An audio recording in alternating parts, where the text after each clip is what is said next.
Hello guys, আজকে আমি বানাতে চলেছি ভেলপুরি। তার জন্য আমি আগে ময়াম দিয়ে নেব, ময়দাতে তেল, চিনি, লবণ, আর এখানে আমি একটু ইস্ট ব্যবহার করছি। ইস্ট দিয়ে ভালো করে মিশিয়ে নিয়ে ওটাকে ভালো করে জল দিয়ে নরম করে ছেনে নেব। ছেনে নিয়ে এটাকে রেস্টে রেখে দেবো ঘন্টাখানেক। যার কাছে অনেক সময় সে রাতও লাগতে পারে, এবার আমার কাছে অত সময় নেই।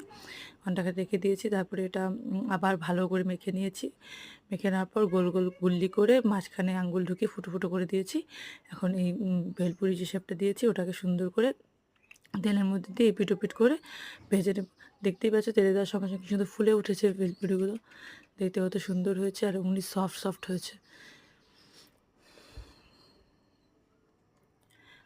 আমি একটা ভেঙে দেখাচ্ছি। এখানে আমি একটা টক সস টক চাটনি নিয়েছি আর একটা মিষ্টি। আর এই দেখো ভেঙে দেখাচ্ছি কত সুন্দর সফট হয়েছে। খুব ইজি পদ্ধতিতে তৈরি হয়ে যায় ভেলপুরি। আপনারাও ট্রাই করবেন, ভালো লাগবে। Thank you.